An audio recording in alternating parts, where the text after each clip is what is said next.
In 1967, Charlie Scott became the first black man to receive an athletic scholarship at the University of North Carolina. Though Scott would have been a notable Tar Heel for that fact alone, he quickly distinguished himself on the court with his spectacular play. Scott and head coach Dean Smith led Carolina to the Final Four in 1968 and 1969, likely saving Smith's job in the process. The courage and perseverance of Scott and Smith, and their effect on the town of Chapel Hill and UNC, is documented in the book Game Changers, by Chapelboro.com's Art Chansky. The book was published in August of 2018 and is available from UNC Press.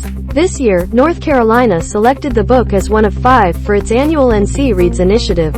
Each book in the initiative is about North Carolina history and culture, often with a focus on race and gender. Chansky joined 97.9 The Hill's Aaron Keck to discuss how the book came to be and lessons we can still learn from it today. Aaron Keck, congratulations. You know, I've written a bunch of books, but this was the most fun to write because I learned so much about North Carolina and Chapel Hill in this area. We were a lot different back in the 60s. I mean, everybody still has room to improve. I think about JFK's book Profiles in Courage. This is really the local version of Profiles in Courage. Because when you think about Dean Smith, he was in his early 30s, hadn't won anything as the basketball coach and actually was under great fire from some of the alumni. Aaron Keck, literally in one case, burned an effigy in 1963 or 1964 or something like that. It goes back to his background, because his father was a coach in Kansas, Alfred Smith, and he integrated high school basketball in Kansas. But he also wanted to have the best basketball team, regardless of who was on that team. And he wanted the best student athletes and the best players, and he wanted to integrate the program. And then here's Charlie Scott, 17 years old, who'd really never lived in a white society before, grew up in East Harlem, spent the last 3 years of high school at Laurinburg Institute, and he comes to Chapel Hill. 55 black students on campus at the time in the student body of 13,000. So when you talk about profiles in courage, they are 2 guys. And not only that, they come from different parts of the world. From Kansas to East Harlem. It's a great story and it was a great growing up experience for Chapel Hill as well. Because basketball, by the time Charlie got here, was just getting into its championship mode with the 1967 ACC championship team. And then Charlie joined the team in 1968, so there was a lot going on, but basketball in Carmichael Auditorium was kind of a safe haven for people. They would go and watch this great team that Dean Smith was building, but it was difficult for both of them. I mean, there's an anecdote in the book where in the 60s, Dean and his wife Ann were building a new house in Chapel Hill, and some neighbors walked by and kind of made the comment like, "Aren't you jumping to conclusions?" Or, "Aren't you acting a little fast?"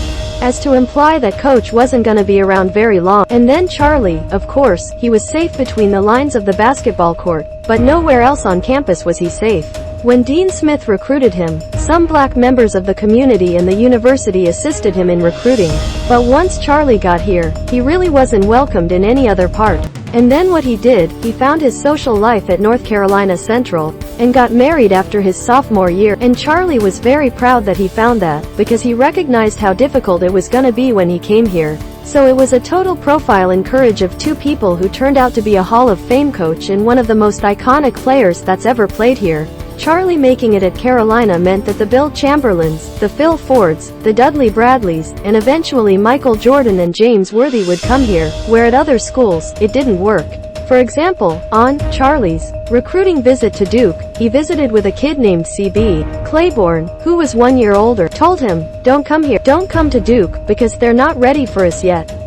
And so for Charlie to make it at Carolina indicated that they were not only the state university, but the university of all the people. And then from that Dean built a great basketball program. Aaron Keck, you were here in Chapel Hill when this was going on. How much did you learn that you didn't already know? Art Chansky, I learned so much from writing the book. At that time, other than Bill Chamberlains, it was very conservative. They did their best to keep what was going on in the civil rights movement, West Franklin Street, which was then the beginning of the black neighborhood, and Lower East Franklin Street, they really kept it off campus. There was the speaker ban bureau, which was kind of ridiculous. There was some fear that some of the members of the Communist Party who lived in Carmichael would come speak on campus.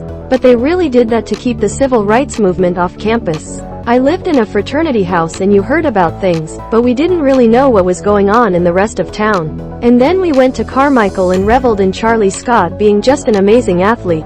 He was transcendent in terms of his athletic ability. He was really the first player who really played above the rim. And he was a spectacular player to watch, but he got caught up in the 55 blacks that were on campus at the time. Most of them were members of the beginning of the black student movement. And they were banging on Charlie and Bill Chamberlains, who was a freshman in 1969, to do something to support their 23-point program that they had given to Carlisle Citizen.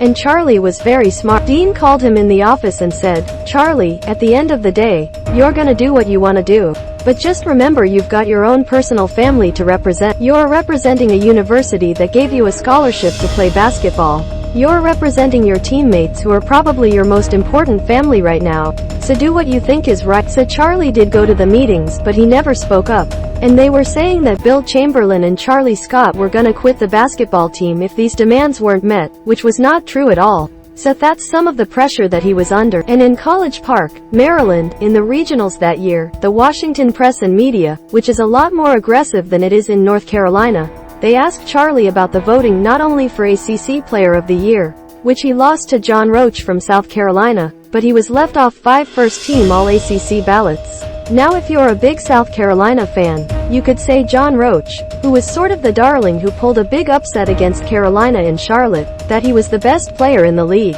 But there's no way in the world that Charlie Scott was not among the 5 best players in the league. And Dean didn't say much, but he did say that was blatant racism. And so they were asking Charlie about, and meanwhile the black student movement was asking him to make a statement. And on Saturday morning when they were playing Davidson for the second year in a row in the Elite Eight to go to Carolina's third Final Four, Dean called a special meeting at the hotel in the morning. And Charlie Scott and John Lotz were not there. John was an assistant coach, and he said, "They'll meet us at the arena." But basically he said, "After what happened Thursday night, you're gonna be asked questions about the All-ACC voting and the alleged racism. And I just want you to know that, so be prepared about what you're going to say."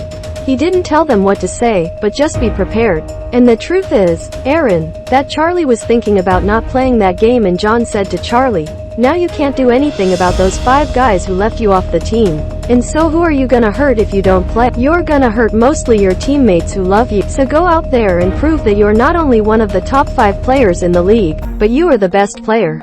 And he went out and, without Dick Grubar who was injured, the starting point guard, he tore it up and hit a buzzer beater with 32 points and sent Lefty Driesell to his second straight Elite Eight loss. Lefty never got to the Final Four in his entire coaching career. So when you think about the extrapolation of that, say Charlie didn't play in that game, his legacy would have been different. People might have forgiven him years later, but I don't think Dean Smith would have lasted as the coach, because when he got back to campus, they would have called him from South Building and said, "Explain this to me, coach. This kid, we just gave him a scholarship to play basketball at Carolina. How did he sit out the most important game of the year?"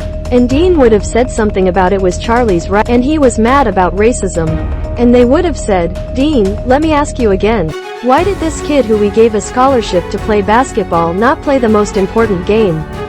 And I think he wouldn't have lasted the next year. They didn't get to the NCAA tournament because the Clark, Bunting, Grubar class was gone. And Charlie was averaging 35 points a game, but he wasn't good enough to take them to the tournament. And that's when I think they would have pulled the plug on Dean Smith.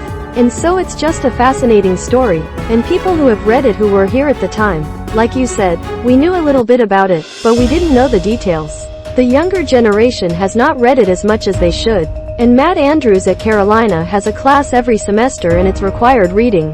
So the younger people need to understand that this is not just a great basketball program that we have.